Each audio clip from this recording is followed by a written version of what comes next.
যে গাধা তুলার বোঝাও বহন করে, চিনির বোঝাও, মধুর বোঝা, এরকম মিষ্টির বোঝাও বহন করে।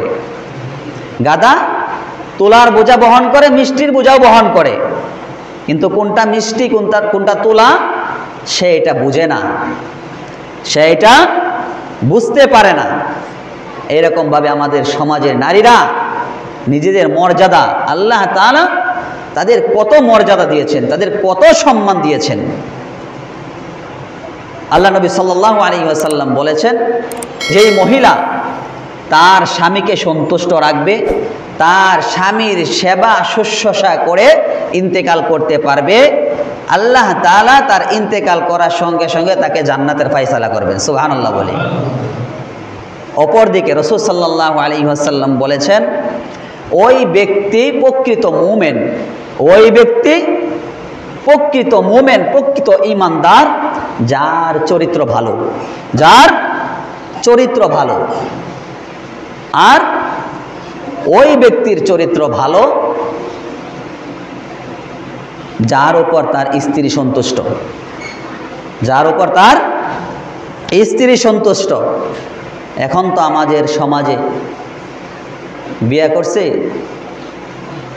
বিয়ে করার পরেও এরকম কুকুর বিভিন্ন পাতিলে মুখ দেয়, যেই পাতিলেই পায়, যেই জায়গায় খাবার পায় ওই জায়গায় মুখ দেয়। কুকুর যেখানেই খাবার পায় সেখানেই মুখ দেয়, খাবার পাইলেই হয়েছে।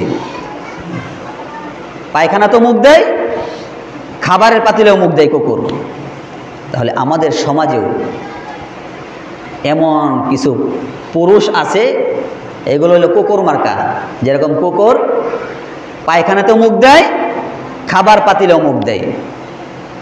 প্রত্যেকটা সমাজেই কিছু পুরুষ আছে, এই কুকুর মার্কা পুরুষ আর কি, যারা বিয়ে করার পরেও অন্যের মহিলার দিকে কুনজর দেয়, বিয়ে করার পরেও অন্য মহিলার প্রতি আসক্ত হয়ে যায়। আসক্ত হওয়া দোষ না, কিন্তু আরেকজনের বেটির প্রতি, আরেক বউয়ের প্রতি, আরেকজনের বউয়ের প্রতি আসক্ত হওয়া দোষের। আল্লাহ তাআলা আপনাকে অনুমতি দিয়েছেন, শরিয়া আপনাকে অনুমতি দিয়েছেন 4টা করেন বিয়া।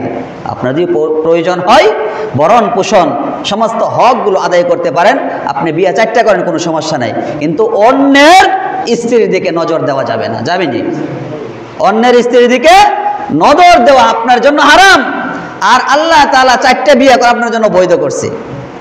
এখন তো আমাদের সমাজ উল্টা হয়ে গেছে, দ্বিতীয় বিয়ে করতে চাইলে ওরা কি কয়, লাল দলানের ভাত খাওয়ায় আনে।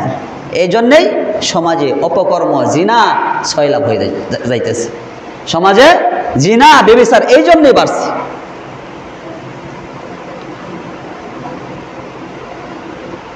দেখেন, হারাম হারাম জিনিসটা আমরা খুব সুন্দর করে সামনে নিয়ে আসতে পারি। যেগুলো হালাল এগুলোর ব্যাপারে এগুলোকে আমরা পিছনে রাখি, হারামকে সামনে নিয়ে আসি, আর হালালকে আমরা পিছনে ঠেলে দিই। হ্যাঁ, এই জন্য যাদের স্বভাব এরকম আছে, আমি বলতেছি না কাহারও আছে, যদি কেউ থেকে থাকে, আজকে এই বয়ানের পর, এই আলোচনার পর এরকমভাবে সংশোধন হতে পারি, আল্লাহ তাআলার কাছে খাস দিলে তওবা করতে পারি, আল্লাহ তাআলা এই তওবা আপনার কবুল করবেন। খাস দিলে তওবা করলে আল্লাহ তাআলা অবশ্যই কবুল করবেন। এই কুকুরের মতো যেখানেই পাবো সেখানেই মুখ দিব, এই জন্য আল্লাহ তাআলা আমাকে আপনাকে সৃষ্টি করেন নাই, এই জন্য স্ত্রীকে হালাল করেন নাই। আল্লাহ পাক রব্বুল আলামিন প্রত্যেকটা মহিলাকে তার নিজের সম্মান, আবরু হেফাজত করে এরকম দিনের উপর অবিচল থেকে, এবং পুরুষদেরকেও দিনের উপর, ঈমানের উপর অবিচল থেকে আল্লাহ তাআলা আমাদেরকে জীবনযাপন করার তৌফিক দিন, ইনায়াত করেন। সকলে পড়ি আমিন।